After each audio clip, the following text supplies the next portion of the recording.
नमस्ते, मी Ashwini Sai सम्य sister चॅनलमध्ये आपलं सर्वांचं खूप खूप स्वागत आहे. तर आज मोठी एकादश ना, कार्तिकी एकादशी. तर पंढरपुरी यात्रा सुद्धा म्हणतात. आजच्या ह्या एकादशीला तर सर्वांना खूप साऱ्या शुभेच्छा. सकाळचं वातावरण बघा अगदी धुकेमय आहे. बघायला धुके खूप छान वाटतात सकाळ सकाळी, पण ते रोगदायक ठरतात पिकांना. आता जे काही पिकं आहेत सध्याचे त्या पिकांसाठी. तर ह्या धुक्यांमुळं आणि अति पावसामुळं ह्या वर्षी जे भुईमुगाच्या शेंगा वगैरे पेरले होते ना, बरेच जणांचे वाया गेलेले आहेत. तर धुके चांगली आहेत आणि बघण्यासाठी म्हणजे जे वाईट आणि चांगलं दोन्ही म्हटलं तर चालेल. तर देवाला छान असे ना अंघोळ वगैरे घातलेली आहे. तर आज पूजा मांडायची आहे ना आपल्या विठुरायाची. आज अभिषेक वगैरे करायचं. दररोज आपण देवाला छान छान अंघोळ घालतच असतो. तर ज्या ज्या दिवशी ना कुठल्या देवाची यात्रा असो किंवा त्या देवाची कुठली म्हणजे जसं की बघा दत्त जयंती वगैरे असते. तर अशी एक कल्पना आहे बरं का. मी असं ऐकण्यात आहे, मी का त्यांचं नाव सांगत नाही, पण असं म्हटलं की त्यांनी ज्या ज्या दिवशी ज्या ज्या देवतांचा वार किंवा सण असतो तर त्या दिवशी ते देव जागृत असतात. तर चला म्हटलं छानपैकी देवाला अभिषेक घालून घेतलेले. सईपरिका उठलेल्या नव्हत्या. तर कालच आम्ही आलेलो ना, भरपूर असा दगदग प्रवास झालेला. दगदग तर होतंच. तर सकाळचं रुटीन तर चालूच करायला पाहिजे ना आपल्या आपल्या घरातलं. सईपरीची शाळा होती, डबे बनवायचे. आजच नेमकं नळाला पाणी पण यायचं होतं. सगळ्या गोष्टी आजच्या दिवशी. जसं की बघा आज एकादशी आहे म्हटल्यानंतर खास पूजा असते. पूजा मांडली तरच मला बरं वाटते. ही जी मूर्ती आहे ना, मी खरं सांगू का, खास एकादशीसाठीच आणलेली आहे. मला ह्याच्यापेक्षा मोठी मूर्ती हवी होती, पण असो त्यावेळेस म्हटलं चला एवढीच घेऊया. तर ही मूर्ती मी पंढरपूरमध्येच घेतली. तर एवढं मात्र आनंद वाटतो माझ्या मनाला की मला अशी मूर्ती पाहिजे होती, मी घेतली. हे एक मनाला समाधान. जेव्हा मला म्हणजे वाटेल त्यावेळेस मी ह्याच्यापेक्षा मोठी मूर्ती नक्की घेणार आहे हॉलमध्ये ठेवायला. तर आता सध्या तरी आपलं पूजा पाठ करला छान आहे आणि रांगोळी वगैरे रंगीत चालू आहे आपलं घालायचं. दिवाळी कशी आली कशी निघून गेली हे सुद्धा कळालं नाही. आता तुळशीचं लग्न झालं की दिवाळी संपली असं म्हणायचं बरं का. पूर्ण आपली दिवाळीची सांगताच होते. छान आपलं जागेतली फुलं आणलेली आणखीन का उमलली नव्हती. तर सकाळचे काय जास्तीचं टायमिंग झालेलं नव्हतं, 6:30 वाजलेले होते. फुलं का आणखीन उंबरली होती. ठीक आहे म्हणलं. तर आपले तुळस पण बघू शकता खूप छान. तुम्हाला माहिती असेल पाठीमागच्या ब्लॉगमध्ये जेव्हा उन्हाळ्यात आपली तुळस गेलेली होती ना, त्यावेळेस मी मळ्यातनं आणलेली. तर ही रान तुळस तुम्हाला सांगते चांगली एक दोन बऱ्यापैकीच असं उंच होती बरं का. ते मला वाटत नव्हतं. ते आम्ही मुळासकट उपसून आणली तर आम्ही दोघांनी. पण हे शक्यतो ही येईल का नाही कुंडीत असं मला एक संशय होतं. कारण ते एकतर भर उन्हाळा आणि दुसरी गोष्ट निळ्या रंगाचं तुळस होती. पण दारा जेव्हा लावली चांगलं संगोपन वगैरे झालं, छान हिरवी बुंद आपल्या वडाच्या झाडाप्रमाणे आकार आलाय. अक्षरशः आपल्या तुळशीचा उंबरटा लेपन करून घेतला.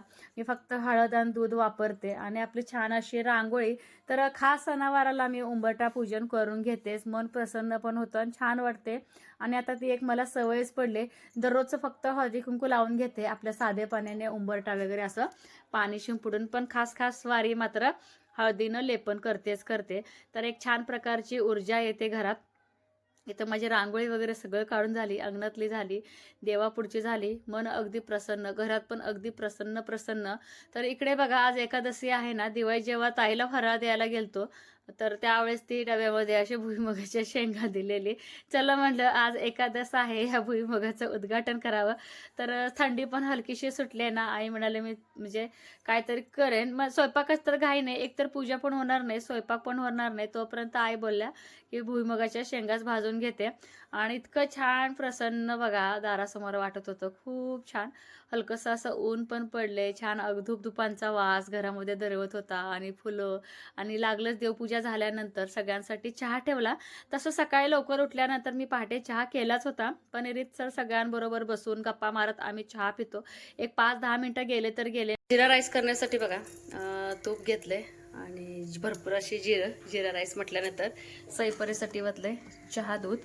मला पण बघा पाणी आलं. सकाळचे वाजले 9:30. कसा वेळ गेला कळालंच नाही. देवपूजा पाणी आणि कपडे सुद्धा आवरून घेतले. बाहेर चूल पेटवले लागलीच. म्हटलं ज्यांचं एकादश नाही त्यांच्यासाठी काय तर स्पेशल व्हायला पाहिजे. इथेच माझे बघा तुम्हाला बोलत आपलं जिरा राईस म्हणजे आताच मी फोडणी देऊन भात चुलीवरती ठेवणार आहे. जिरा राईस चौकन बटाट्याची भाजी बनव म्हणते सईपरी डब्याला. तर त्यांनी उपवास करणार होते. म्हटलं नको, शाळेत बिझनेस पण आहे तो. आधी मुलांना हे दुख ते दुख चालू असतंय. तर सगळ्यांना आणखीन एकदा कार्तिकी एकादशीच्या खूप साऱ्या शुभेच्छा. तर तुपामध्ये जेव्हा आपण करतो ना जिरा राईस किंवा पुलाव भात अगदी सुटसुटीत असं होतंय. तर इथं पोरींचं बघा तयार होणं चाललंय, कोण ड्रेस घालून चाललंय. तर परीच्या तसंच बोंड्या बांधलं. गणपत नळाला पाणी आहे आणखीन. आईचं तिथं चाललंय बघा झाडांना पाणी घालायचं. खूप दिवसातनं आपलं गार्डन दाखवते. काय कपडे असे वरती टाकलेत गच्चीवरती, खूप असे कालचे गावावरचे कपडे आहेत ना. तर मी गावाला गेल्यानंतर आईने बेडगी मिरची वगैरे तोडून आणलेलं. इतकंच की बाई हे लवकर अजिबात वाळत नाही. तर ऊन आले की खाली आम्ही जमिनीला टाकणार जेणेकरून पटकन वळायला पाहिजे. आणि इकडं आपलं जिरा राईसला तडका मारून ठेवलाय. उकळलं की आपलं तांदूळ घालून घेते याच्यामध्ये. तर बघा कांदा टोमॅटो आपलं लसूण खोबऱ्याची नेहमीची माझी पेस्ट आणि आपलं तिखट मीठ हळद टाकले आणि पाण्याचा बिलकुल वापर नाही. हे बघा अशा पद्धतीचं सैपरला डब्याला भाजी बनवल्या. गडबड गडबड नुसती 10 वाजले, दोघींच्या पोहण्या झाल्या. आणि इकडं आपलं जिरा राईस होते, थोडं पाणी घालावं लागेल. पाणी घ्या सावकाश खायचे ग, कोथिंबीर कढीपत्ता सावकाश. दीदीच पण घालून गार करते काय लागे ना. चला सईपरीचा गरम गरम नाश्ता चालू आहे. आणि तेल सांडते म्हणून कोण कॅरी बॅग घेईल का? ती का आमटी आहे परू हा. आणि छानपैकी भाजी केलं की छानपैकी जेवण जातंय. अशा पद्धतीचं जेवण चालू आहे. कसं घेतलंय कसं केलंय डबा भरून. मेकअप छान केलं आणि दोघींनी गडबड व्हायला लागली नवीन शिकल्यावानी. तुला पाहिजे का? ते बघा सट्ट मस्त जिरा राईस तयार. बस छोटं छोटं कर म्हणजे गार होते लवकर. लागलेच बघा माझं इथं शाबू फिरवणं पण चालू आहे. देवाला नैवेद्य आणखीन बाकी आहे ना. तर आईना पण सकाळी लवकर खायची सवय आहे नाश्ता, त्यामुळे म्हटलं लवकरच फिरवावं. चुलीवरती मस्त सुटसुटीत असं आपलं ना साबुदाणा तयार होते. होय किती पिकलेत काय हे अंडे की पाटी अहो पिकल्या म्हणते ती की लकी थांब सोडते तुला.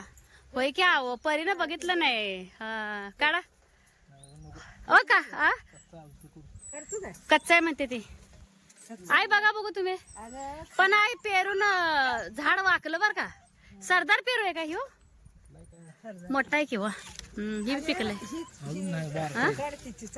पण वजन गहू काढायचंय कणगी मधनं बघा. त्या मला बघू दे पक्षी खातील हो लेकरू माझं खाते. पर पेरू आवडते. नक लावून बघू काय नाही मग कलर आलाय आई अजून 2 दिवस. लकी काय जागेवर बांधायचं आहे. चला गहू काढू द्या मला. गहू या इकडं ह्या कणगी ते चला त्या कणगी मी धरते तुम्ही काढा. सगळंच काढा नको. दुपारचे वाजलेत बघा बरोबर 2 वाजलेत. आणि इकडे बघा तुळशीला आज द्यायचे कलर. उद्या आहे तुळशीचं लग्न. लग्न म्हटलं की घरामध्ये थोडासा गडबड गोंधळ झाल्याशिवाय लग्न अजिबात वाटत नाही. तर देवाला नैवेद्य दाखवून मी आईनं फराळ करून घेतला. फराळ थोडंसं करायला उशीरच झाला. जसं की बघा आता खूप दिवस झालं 8 दिवस झालं माहेरी गेली होती. तर आमच्या इथल्या एक जाऊबाई आल्या होत्या बोलायला भेटायला. तर बोलण्यात वेळ गेला. गहू काढलं. गहू काढून ज्वारी काढली आणि सगळं उन्हाला लावलंय बघा. सगळं असं उन्हाला लावून घेतलंय. उन्हाला लावून घेतलं की थोडंसं बरं पडतं. तर उद्या नीट करून घ्यायचं आणि परत दळून घेते. तर गेल्या वर्षी ना आता 3 वर्ष झाले एकदमच किलो असं कलर आणून घेतलेले तुळशीला. तर घरगुतीच कलर देतो मी किंवा ह्यानी किंवा आई किंवा सगळ्या मिळून देतो आम्ही. पूर्वी कसं असायचं तर आमच्या इथले आता मी तसं सांगू शकत नाही. म्हणजे एक दादा त्यांना दिलेलं काम असायचं. ते मनाने येऊन तुळशी रंगवून द्यायचं. त्यांचंच कलर वगैरे आणायचे. फक्त आम्ही 100 रुपये देत होतो. आता त्यांचेही रेट वाढलेत. महागाई पण वाढले. तसं आपल्यालाही महागाई वाढले. तर म्हटलं काय घरच्या घरी रंगवून वगैरे तो तुळस रंगवण्याचा. आणि सईपरीमध्ये मध्ये असायचे ते सलग 2-3 वर्ष लॉकडाऊनच्या सुट्ट्या होत्या ना. तर ते मध्ये यायचे मजा यायची. म्हणजे सगळेजण मिळून तुळशीला कलर देऊन तुळशीचं लग्न लावायला. तर आई म्हणाले की आपण दोघी देऊया. तर 2 वाजता देऊया म्हणून मी आईला सांगितलेले होते. आई 2दा येऊन गेले माझ्याकडे देऊया का. तर चला म्हणलं 2 कलरचे कलर आणि ब्रश पण ह्यातच ठेवलाय. बाहेर बादलीत पाणी वगैरे नेऊन ठेवले. म्हणजे थोडीशी पूर्वतयारी करून घेतली. तर आधी ना तुळशी होली करावी लागेल. चला काय छान ना तुळशीची पूजा झाली. तर आज एकादशी असून तुम्ही म्हणता रंगीत रांगोळी का काढली नाही. तर ह्या करण्यासाठी तुळशी धुवायची. कट्टा उद्या धुव्या. तुळशी आता धुव्या. आणि सगळं आणून ठेवलंय. तर आई म्हणते तयारी केली बरं का. तर पूजा सकाळची बघा किती छान दिसते. आणि रंगीत रांगोळी एकादशी असून का काढलं नाही मी त्याचं कारण सांगते. कारण की आज मला धुवायची होती ना तुळस, म्हणून म्हटलं ते एकदम वाईट वाटेल मला, सगळी रांगोळी जाईल अशी. तर आल्याला काल सईनं बघा काहीतरी फ्रीजमध्ये जुगाड लावून असं दिवा केलेला, तर वाऱ्याने विजलाय. आठव्या बाजूला आणि सकाळची पूजा. तर हे सगळं दिवाळीत बघा अगरबत्त्या, बोरं, फटाके वगैरे उडवताना कसं करून टाकले. तर हे सगळं आता अगदी व्यवस्थित असं करून टाकायचंय मला. बसला की तुझ्याजवळ काय नाही. आई घेऊन गेला बादली. हिथं लय घाण केलंय पोरीनी. हो कसं केलंय सगळं. हे माती काढू का राहू दे, चिटकूया का ह्यालाच.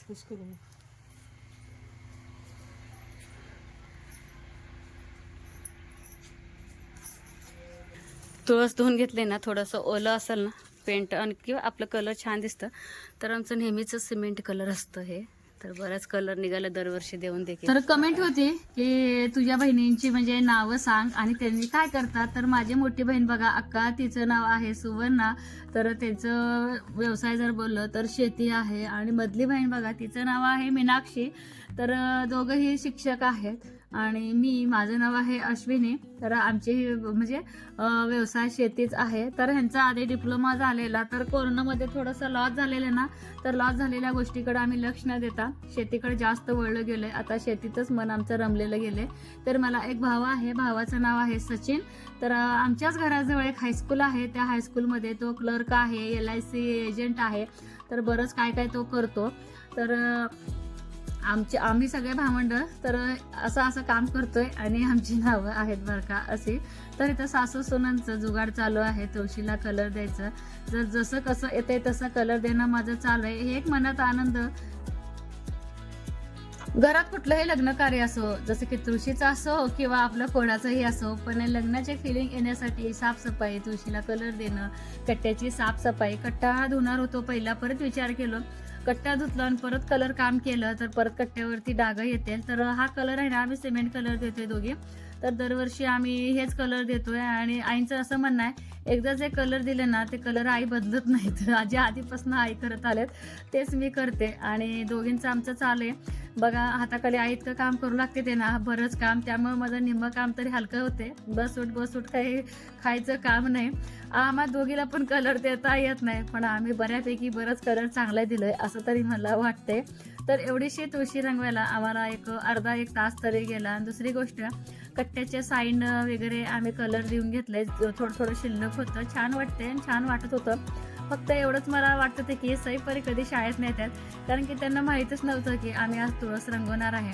मुलं जेव्हा शाळेला जातात आणि मुलं शाळेला जायच्या अगोदर घरात आपण काहीतरी जर एखादी नवीन वस्तू आणली किंवा नवीन वस्तू केली किंवा एखादा पाहुणा रवडा आला, मुलं लगेच ओळखतात की आई कोण येऊन गेलं का, तू हे काय केलेस काय, लगेच दोघींचं चालू असते. आणि लहान मुलांना अशा काही गोष्टी जर केल्या ना, लगेच म्हणजे त्यांना एक आनंद होऊन जातो की हे काय आहे.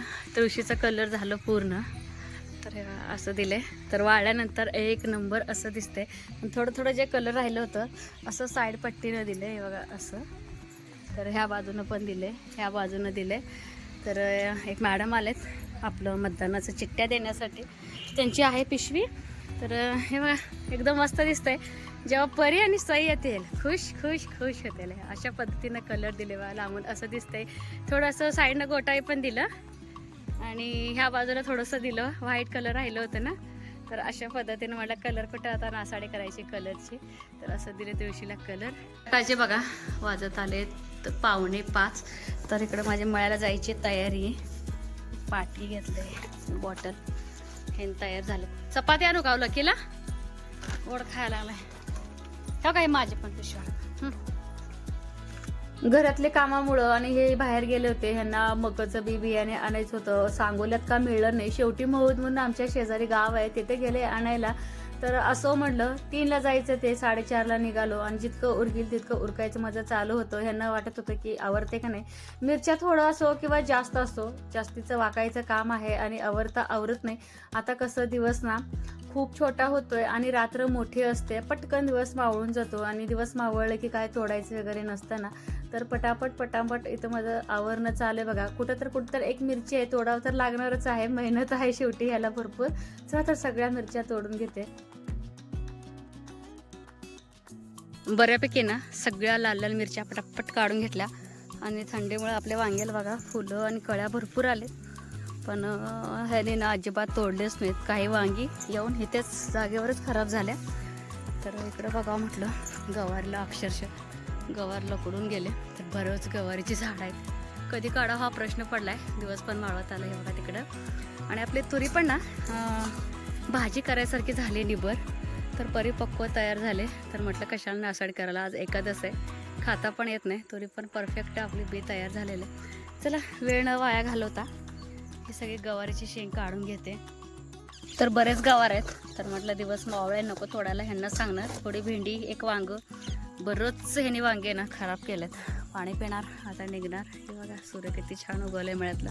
एवढं का वेळ नाही, 5:30 झालेत आणि संध्याकाळचे असं वातावरण आहे. जाता जाता म्हणलं हरभरा बघावं, तर आपला हरभरा बघा असा बसलाय. घरी खाण्यापुरतंच केलाय, जास्त मजुरी परवडत नाही. मला एकटीला काढणी करता यावं ह्या बेतानंच केलं. हे छान असं उगवलंय. 2-3 आठवड्याने आपलं हरभरा बरं का, म्हणजे भाजी खुडायला येईल. शेंडे खुडायची आणि छान अशी भाजी करायची बघा. बघूनच तोंडाला पाणी सुटायलंय. मस्त बसलाय. काशी भोपळा जर बोललात तर असे 5-6 भोपळे आहेत. हे बघा 8 दिवसांनी पिकतील. तिथे एक आहे. छोटे पेरू पण ना एक 10-15 दिवसात येतील. पेरू पण लागलेत भरपूर. आणि चला आता जातोय घरी. येते ना व्हिडिओ करायला सईने मोबाईल घेतला होता, सारखी शिंकत होती, तर मी तर ना तो आवाजच म्यूट केला आणि माझा आवाज देते.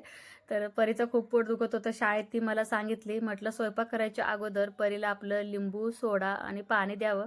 तर मध्ये मध्ये बघा ही आपलं मुंगळं येतात, तर 1-2 मुंगळं कुठून येतो ते देव जाणो. तर मळ्यातलं जे एक वांगं आटलं होतं, त्या वांग्याचं ना सई, परी आणि ह्यांना मस्तपैकी अशी भाजी बनवून घेतली. तर ह्यांच्यासाठी एक भाकरी बनवायची आहे.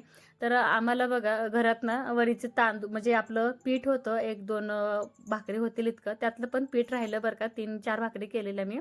तर चपात्या आपली रोजची भाकरी सोडली, सईपरी त्याच्यावरतीच ताव मारले.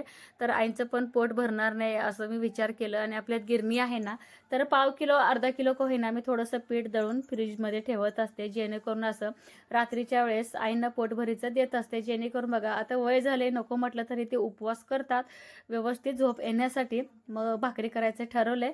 तर असा रात्रीचा स्वयंपाक आहे बघा. आणि परीचं ते लिंबू पाणी सोडा पण माझं देणं चाललंय, त्याच्यानं थोडंसं तिला फरक येईल. तर घरगुती उपाय आहे आपला साधा सोपा, हा सगळ्यालाच माहिती आहे. तर दिवसभराचा असा आपला ब्लॉग होता. तुम्ही इतक्या छान वहिनीनं कमेंट केला, तर खूप मनापासून धन्यवाद सगळ्यांना. तर चॅनेलवरती कोण नवीन आहे का, व्हिडिओ तर बघतच राहा. लाईक, शेअर आणि सबस्क्राईब करायला अजिबात विसरू नका. तर चला इथेच मी व्हिडिओचा एंड करणार आहे. बाय.